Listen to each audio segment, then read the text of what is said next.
जय गुरुदेव। अहम ब्रह्मास्मि ज्ञान का उदय। पूर्वोक्त अनुभव प्राप्त योगी को महावाक्यों के ज्ञान का उदय होता है। इसलिए अगले श्लोक में भवानी त्वम पद से ज्ञान का उल्लेख किया गया है। हे भवानी, तू मुझ इस दास पर अपनी करुणामयी दृष्टि डाल।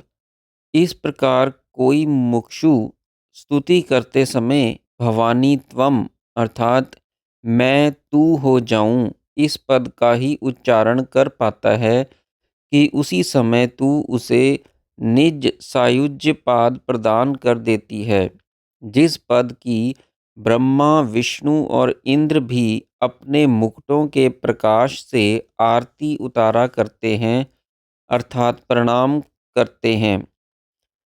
भाष्यकार डिडिम्ब का मत है कि बाह्य अभ्यंतर योगों का वर्णन करके शंकर भगवत पाद इस श्लोक में प्रेम रूपा भक्ति की उत्कृष्टता दिखाते हैं, जिससे भगवती के अनुग्रह मात्र से सायुज्य मोक्ष की प्राप्ति अविलंब हो जाती है।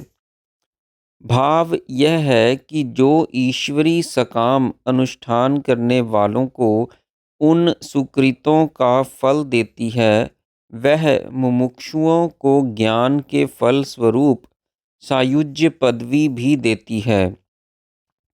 प्रज्ञान ब्रह्म, अहम ब्रह्मस्मि, तत्वमसि और अयमात्मा ब्रह्म क्रमशः ऋग यजुर साम और अथर्व वेद के ये चार महावाक्य जीव ब्रह्म ऐक्य का लक्ष्य कराते हैं। गुरु शिष्य को पहले प्रज्ञानात्मा का स्वरूप दिखाता है और फिर उपदेश करता है कि यह आत्मा ब्रह्म है और तू ब्रह्म है। फिर शिष्य मैं ब्रह्म हूँ का अपरोक्ष अनुभव करके उस पद में अपनी स्थिति रखता है, जिसको निध्यासन कहते हैं। उपदेश के श्रवण के पश्चात युक्तियों द्वारा समझने को मनन कहते हैं और तत्पश्चात नित्य आत्मस्थिति में रहने को निध्यासन कहते हैं। इंद्रियों द्वारा विषय को जानने को अज्ञान कहते हैं। भिन्न भिन्न पदार्थों के ज्ञान को नाम रूपात्मक भेद से पहचानने को संज्ञान कहते हैं और ध्यान पूर्वक समझकर प्राप्त किए जाने वाले विशेष ज्ञान को विज्ञान कहते हैं। परंतु ये सब ज्ञान जिस एक निरपेक्ष ज्ञान के सापेक्षिक भेद हैं, उसको प्रज्ञान कहते हैं। सबका आधार स्वरूप वह प्रज्ञान आत्मा ही ब्रह्म है।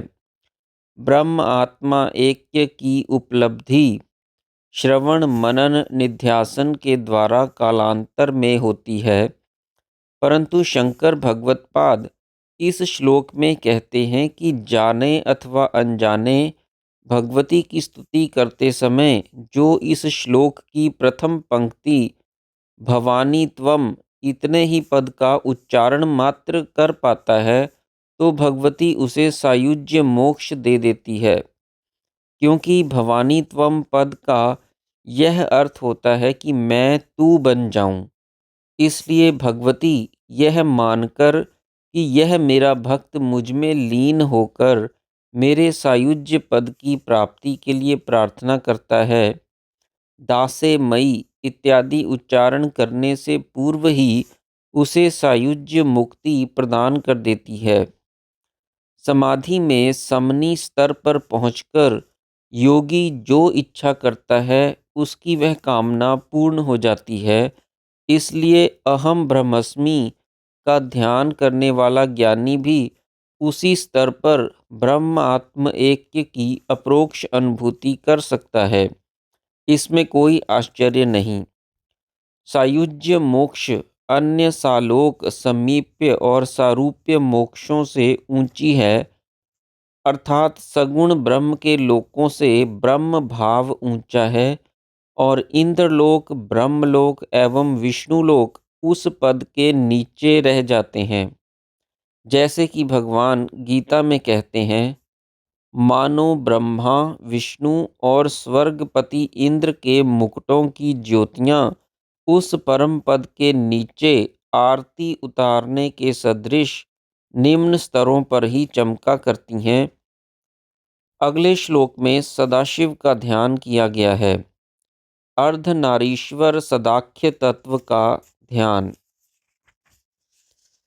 हे भगवती, शंभु का वामांग हरण करके भी तेरा मन तृप्त नहीं हुआ।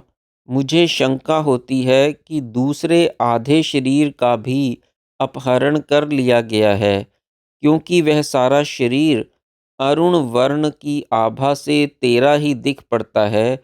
उसमें नेत्र हैं, वह कुचों के भार से झुका हुआ है और द्वितीया का चंद्र केशों के ऊपर मुकुट पर शोभा दे रहा है।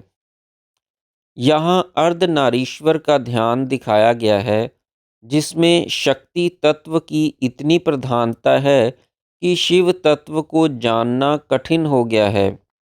वास्तव में शक्ति तत्व शिव तत्व से भिन्न नहीं है। अर्धनारीश्वर रूप में आधा शरीर शंकर का है और आधा भगवती का। यह बात हम सदाख्य तत्व को समझाते समय बता आए हैं।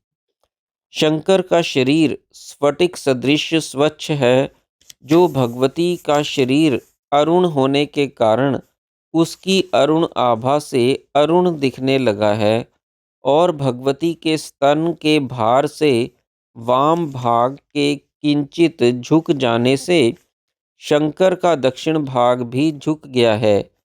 तीन नेत्र और दोनों के रूप चंद्र युक्त होने से यह पहचानना कठिन है कि दक्षिण भाग शंकर का है अथवा सारा शरीर भगवती का ही है।